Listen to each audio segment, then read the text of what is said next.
are recording the new hour of liftoff and the commutation of the ground to the batteries and all the electrical equipment, because once the H0 will be effective, a few seconds before, the launcher is completely autonomous. It has its flight plan, and once that is triggered off, the launcher is autonomous. Minus 4 seconds before liftoff, the launcher is completely independent. And up till then, all the operations are aiming to make it automated and to free it from its links to the ground. And you'll see at minus 6 seconds, the cryogenic arms move back, and that is the visual proof that the launcher is now autonomous. Now, Laurent, what I suggest is that our English speakers are going to listen to Katie as well.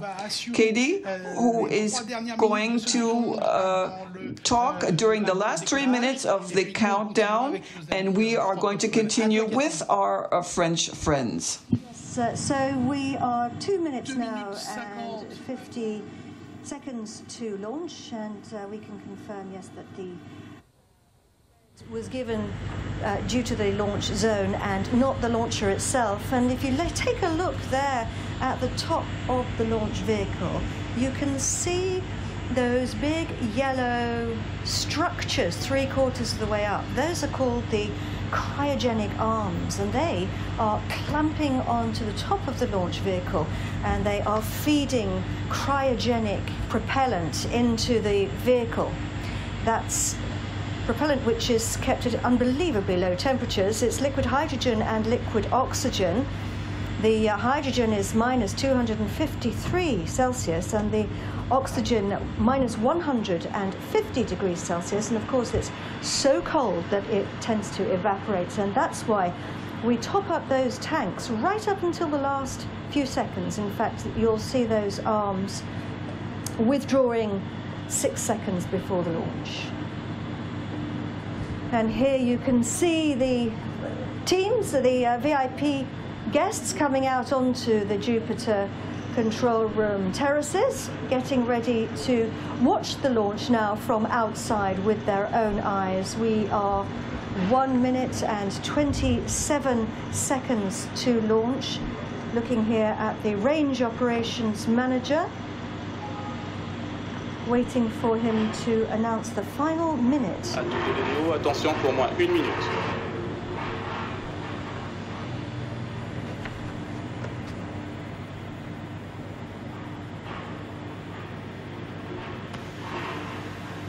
Stop.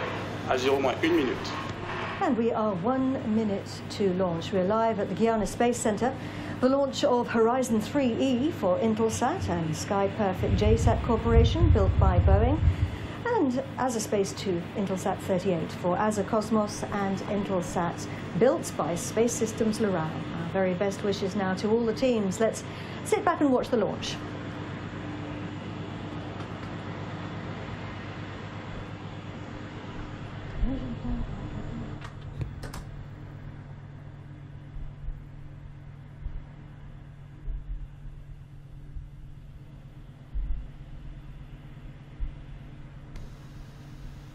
À tous de DDO, attention pour le décompte final.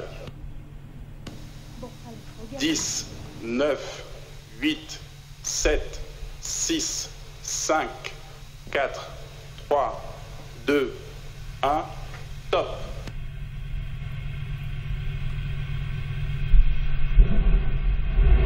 Allumage Vulcain. Allumage EAP et décollage VA 243, ceinture Ariane 5.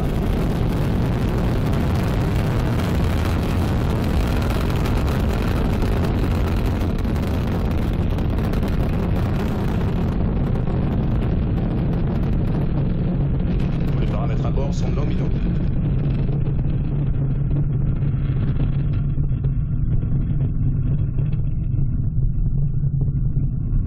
La propulsion est nominale.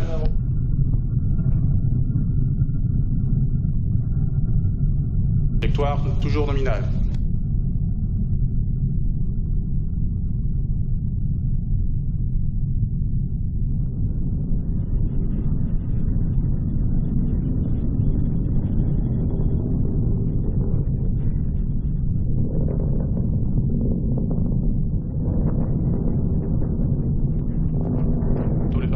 sont nominaux, la propulsion est nominale.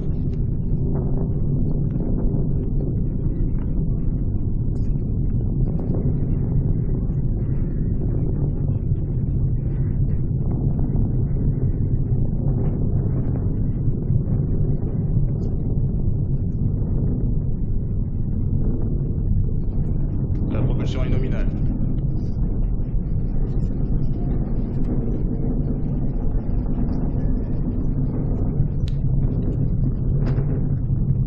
Well, there you have it. What an incredible sight.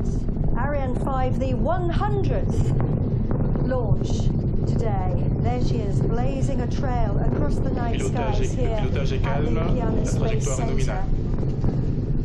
I have to tell you that it's really remarkable seeing that with your own eyes and hearing it. You can actually feel the vibration. Coming up on separation of the boosters, hopefully we will see that with our own eyes. We've been very lucky to have such beautiful clear skies tonight.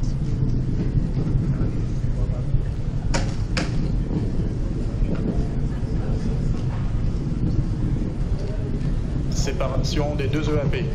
And we have confirmation there of the separation of the two boosters. So we are shedding weight. They burnt their propellant. We don't need them anymore. And you can see them there. Those two dots going to the right and left. And the dot in the middle is actually the Vulcan engine. It's the engine of the main stage. So you can see the launcher is flying away from us. Over now to the CGI images to look at that. La propulsion de Look at the front of the vehicle, you can see that's what we call the fairing. The pointy bit at the front, our satellites are in there. It's protecting them from the rigors of the launch. But if you look at our altitude on the bottom left-hand side of the screen, you can see that we are now 100 kilometers above the Earth, and there's no longer any friction because the air is too thin for that to cause us any problems. And you can see this is the scheduled moment for separation of the fairing, and we've had that confirmed now by the range operations manager. And we can see how it bends as it falls. There, it's all part of the flat plan. It's called the breathing mode.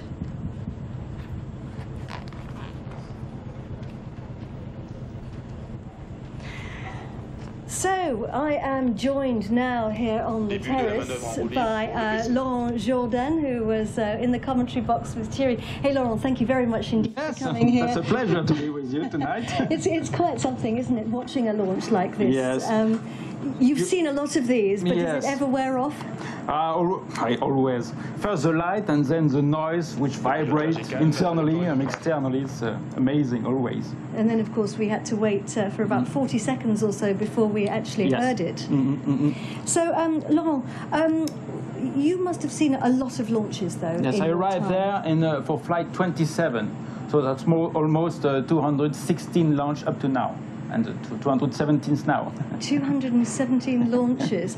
And so, I mean, what does it mean to you to have seen all these launches and to be part of such an important process? Yes, usually in campaign I'm the leader of the technical authority team for the launch vehicle, so I usually am in the CDL3 that you see just before, and I do not see the launch vehicle lift off at real time like it is now.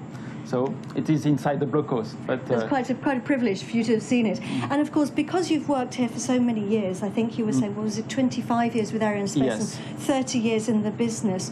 It's really all about the people, isn't it, who make the space business? Yes, it is really a human odyssey for this space activity, and I really I'm proud of this, let's say, competence and skillness which is always given to succeed these launches and prepare them for weeks and weeks. And today I really want to specially, let's say, give a warm thanks to Reinhard Hildebrand, which is who is